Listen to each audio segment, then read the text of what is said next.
Hey guys, it's Dylan, and today I'm going to be showing you how to install the JCR off-road steering box spacer. You can see it right here.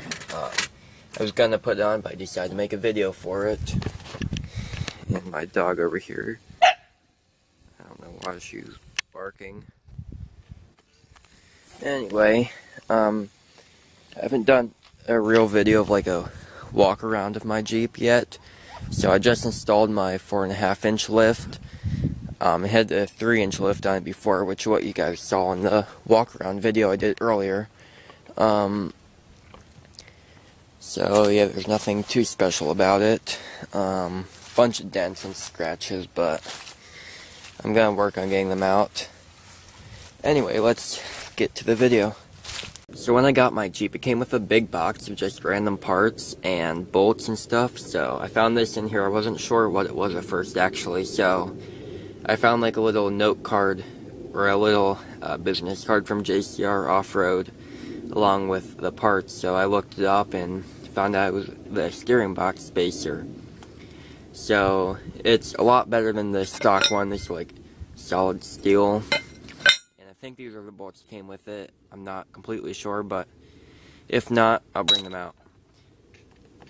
As you can see, I have an upgraded front bumper. If you have a stock front bumper, you will have to take it off to get to these bolts. But since I have it, I don't have to take it off. You have to take off 3 bolts on here. I'm not actually sure which ones you have to take off. I know these 2 you have to take off, but I'm going to figure out what the other ones are.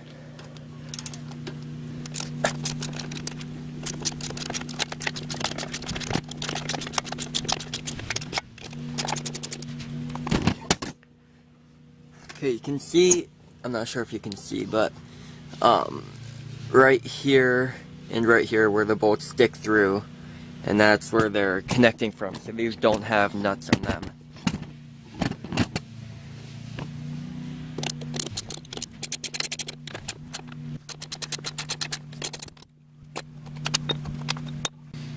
Okay, so I could be wrong, but I'm pretty sure this bolt comes off too. I guess I'll have to see.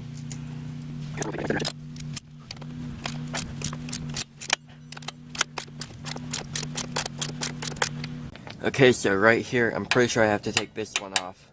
I'm not completely sure though, so we'll have to see. I'm using my adjustable wrench here to hold the nut on the other side while I unbolt this.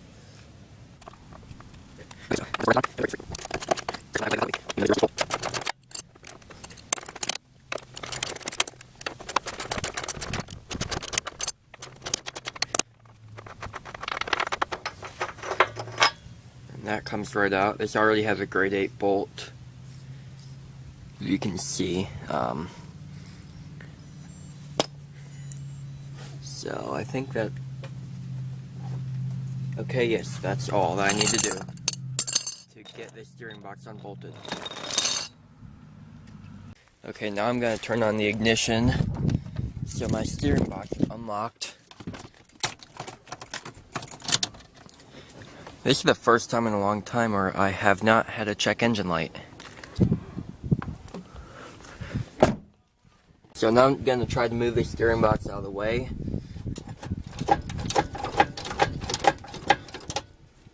I'm going to open up the hood and make sure that there's nothing connecting it. Okay, so apparently you need to take off 4 bolts. This one, this one, this one, and this one. This one you don't need to take off. This just connects the whole bumper support, or whatever you want to call it, to the frame, so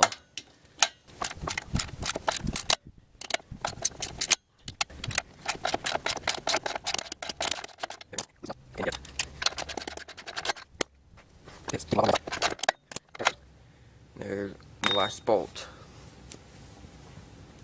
Okay, so I don't have the stock steering box, or not steering box, the stock air box here, so I'm going to try to reach in from underneath here, or from over top of the steering box,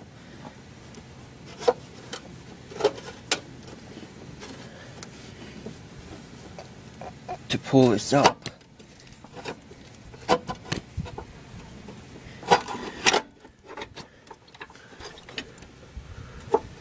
Would you look at that? It already has an upgraded one.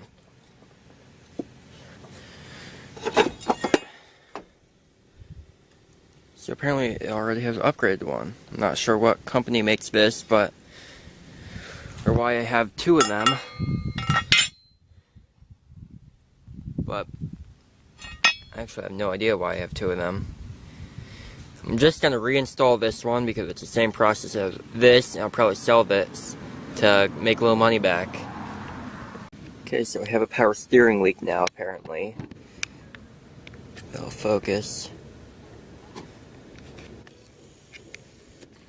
Okay, it doesn't want to focus. You can kind of see it dripping.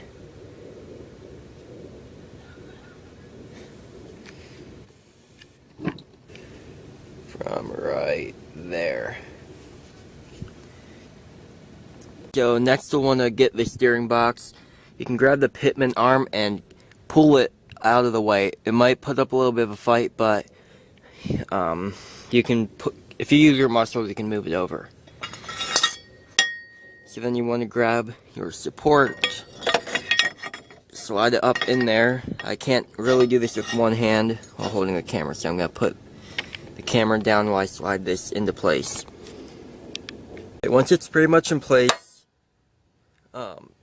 get a bolt and slide it through the hole just to keep it in place. I'm going to do that with all the bolts. Okay, so I got the spacer lined up good, and so now we're just going to push this back into place and line it all up.